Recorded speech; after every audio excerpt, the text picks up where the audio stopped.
Welcome you all in our online learning platform let's study India. इसके पहले वाले video में हमने एक्शन पोटेंशियल के बारे में पढ़ा था। इस वीडियो में हम सॉल्टेटरी या जिसको हम जंपिंग कंडक्शन कहते हैं इसके बारे में देखेंगे कि जंपिंग कंडक्शन या सॉल्टेटरी कंडक्शन क्या है।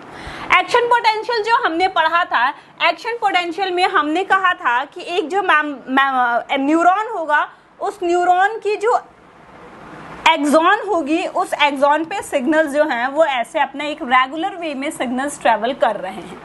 लेकिन सॉल्टेटरी या जंपिंग कंडक्शन की कहानी कब आती है? जब आप देखोगे हमने आपको टाइप्स ऑफ न्यूरॉन बताया था तो उसमें ये भी बताया था, ये न्यूरॉन के स्ट्रक्चर वाली वीडियो में बताया था कि दो टाइप्स के न्यूरॉन होते हैं। किसके बेसिस पे? माइलिन की शीथ प्रेजेंट है कि नहीं है उसके बेसिस पे। एक माइलिनेटेड जिसमें माइलिन की शीथ प्रेजेंट होती है, एक नॉन माइलिनेटेड जिसमें माइलिन की शीथ प्रेजेंट नहीं होती है। तो ये जो हमने एक्शन पोटेंशियल वाली बात करी थी या हमने कहा था एक कंटिन्यूअस वे में जो ट्रेवल हो रहा है सिग्नल, ये उनके लिए है जिन पे माइलिन की शीथ नहीं प्रेजेंट है। अब ये जो जंपिंग, नाम से समझ में आ रहा है, को जंप कर रहा है, ये हम बनाएंगे एक एक्सॉन जिस पे क्या हो रहा है कि माइलिन की शीथ प्रेजेंट है।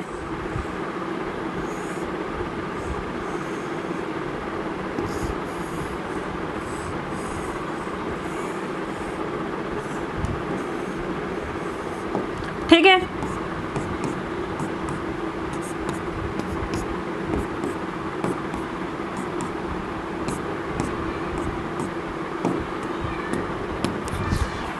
देखिए, myelin is the lipid rich lapping of high electrical resistance as function as effective insulator. ये इफेक्टिव इंसुलेटर की तरह फंक्शन करता है। अब हमको पता है इंसुलेटर और कंडक्टर। कंडक्टर वो होता है जिसमें से एनर्जी या लाइट, जो इलेक्ट्रिसिटी, जो भी चीजें हैं वो पास हो सकती हैं। इंसुलेटर वो होता है जिसमें से पास नहीं होती हैं।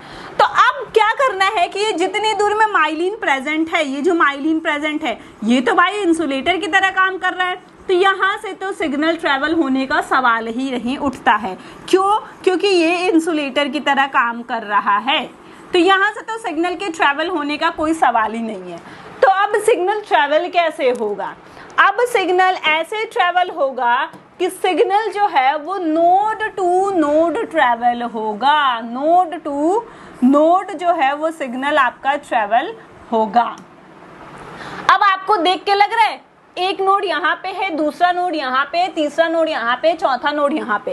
एक नोड से कूद के सिग्नल दूसरे नोड पे जा रहा है, फिर वहां से कूद के सिग्नल उसके बाद वाले नोड पे जा रहा है। ऐसे ही जंप करते करते क्या हो रहा है, जो सिग्नल है एक नोड से दूसरे नोड पे जा रहा है। अभी क्या था? अभी सिंपल ये हमारा एक्सॉन प्रेजेंट था, इस पे से नॉर्मल सिग्नल्स जा रहे थे।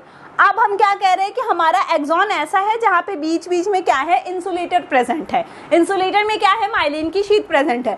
तो अब सिग्नल कूदता हुआ एक नोड से दूसरे नोड पे ट्रेवल कर रहा है, इसीलिए इसका नाम क्या होता है, जंपिंग कंडक्शन कहते हैं या सॉल्टेटरी कंडक्शन या जंपिंग कंडक्शन हम इसको कह रहे हैं। क्यों? क्योंकि यहाँ पे क्या हो रहा है, यहाँ पे जो सिग्नल है वो कूद कूद के जंप करता हुआ जा रहा है। ठीक है, देखो अब हमारे पास ये वाला जो न्यूरॉन है इसमें क्या है, माइलिन की शीथ है। देखो माइलिन की शीथ है, बीच बीच में नोड्स खाली हैं। तो अब ये जो सिग्नल्स ट्रेवल हो रहे हैं ये नोड टू नोड ट्रेवल हो रहे हैं, ये कंटिन्यूअस ट्रेवल नहीं हो रहे, ये नोड टू नोड। और ट्रेवल होने का जो पूरा फंडा था वो वही वाला फंडा रहेगा जो हमने एक्शन पोटेंशियल में पढ़ा है। इसको देखने से पहले आप एक्शन पोटेंशियल जरूर देखिएगा, तभी आपको समझ में आएगा। ठीक, अब उसी चीज को यहाँ पे ऐसे बना दिया। ये हमारी माइलिन की शीट जगह जगह प्रेजेंट है। इसके प्रेजेंट होने की वजह से क्या हो रहा है, ये इतना हिस्सा जो है ये तो इंसुलेटर की तरह काम कर रहा है। इसके इंसुलेटर के काम करने की वजह से क्या हो रहा है, जो हमारा सिग्नल है उसको कूद कूद करके एक नोड से दूसरे नोड पे जाना पड़ रहा है और ये सिग्नल ट्रांसफर हो रहा है। मैम कौन सा बढ़िया है, फायदा कौन सा है? अब आप अपना कॉमन सेंस यूज करो। मैं कहती हूं कि मान लीजिए 1 किलोमीटर की दूरी ट्रेवल करनी है, एक लड़का जो हो वो दौड़ दौड़ के पूरा ऐसे ऐसे जाए, और दूसरा लड़का क्या कर रहा है, वो उसको जंप कराया जा रहा है। मान लीजिए कि उसको रस्सी ऐसे लगा दिया गया, फंसा दिया गया, उसको फंसा के एक पॉइंट से जंप करा के दूसरे पॉइंट से जंप करा के तीसरे पॉइंट। जल्दी कौन पहुंचेगा?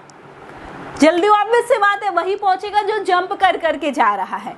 तो क्या होता है, और मैंने जब आपको बताया था कि दो न्यूरॉन्स होते हैं, दो एक्सॉन्स होते हैं, माइलिनेटेड और नॉन माइलिनेटेड, तब भी मैंने कहा था कि जो माइलिनेटेड होंगे उनमें सिग्नल जो होता है वो फास्टर ट्रैवल करता है in comparison to non myelinated के। क्यों? क्योंकि ये जंप करके खाली इसको नोड टू नोड ट्रैवल करना, उसको तो बेचारे को पूरा ट्रैवल करना था, इनको तो खाली नोड टू नोड ट्रैवल करना है। इसकी वजह से यहाँ पे जो स्पीड होती है सिग्नल की वो फास्ट हो जाती है। क्या होता है? जो स्पीड होता है वो फास्ट हो जाता है। हमने कहा लिपिड के प्रेजेंस होने की वजह से, माइलिन शीट की होने की वजह से इंसुलेशन हो जाता है, लेकिन ये जो इंसुलेशन है वो नोड ऑफ रैनवियर पे टूटा हुआ होता है। नोड ऑफ रैनवियर भी हमने आपको बताया है जब हम स्ट्रक्चर ऑफ न्यूरॉन्स की बात कर रहे थे।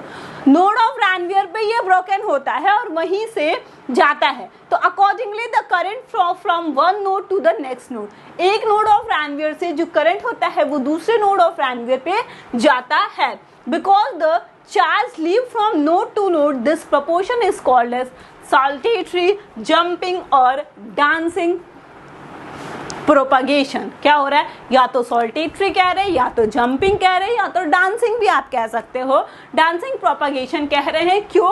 क्योंकि यहाँ पे सिग्नल जो है वो नोड टू नोड ही ट्रेवल कर रहा है, और इससे क्या होगा, जो स्पीड होगी हमारे इम्पल्स की वो बढ़ जाएगी, because only the membrane at the node of Ranvier must undergo depolarization. क्योंकि भाई डीपोलराइजेशन रिपोलराइजेशन जो होना है वो तो सिर्फ थोड़ी थोड़ी जगह पे हो रहा है ना, तो प्रोसेस जो है वो बहुत जल्दी होगा, बहुत फास्ट होगा। इसलिए जो इम्पल्स ट्रैवल करेगा उसकी स्पीड जो होगी, उसकी स्पीड यहाँ पे बहुत फास्ट हो जाएगी और लगभग 200 गुना बढ़ जाती है स्पीड। थोड़ी मोड़ी नहीं बढ़ रही है, 200 गुना स्पीड बढ़ जा रही है। क्या हो रहा है? The impulse transmission is about 200 times faster in this sheath as compare to non myelinated sheath. In non myelinated sheath impulse speed are of few centimetre to few minute per second. एक second में few centimetre से few minute भी travel कर सकता है, क्योंकि depend करता है कि माइलिन की शीट कितनी प्रेजेंट है, नोड ऑफ रैनवियर कितने दूर प्रेजेंट है। But in myelinated nerve fibres it is about 200 metre per second. Myelinated में 200 मीटर पर सेकेंड ही ट्रेवल करता है। ठीक, तो ये है हमारा सॉल्टेटरी या जंपिंग कंडक्शन के बारे में, और हमने डिस्कस करते करते ये भी देख लिया कि दोनों के बीच में डिफरेंस क्या है। ठीक, तो चलिए मिलते हैं नेक्स्ट वीडियो में, जिसमें हम साइनेप्सिस के बारे में या साइनेप्टिक ट्रांसमिशन के बारे में बात करेंगे। तब तक के लिए थैंक यू।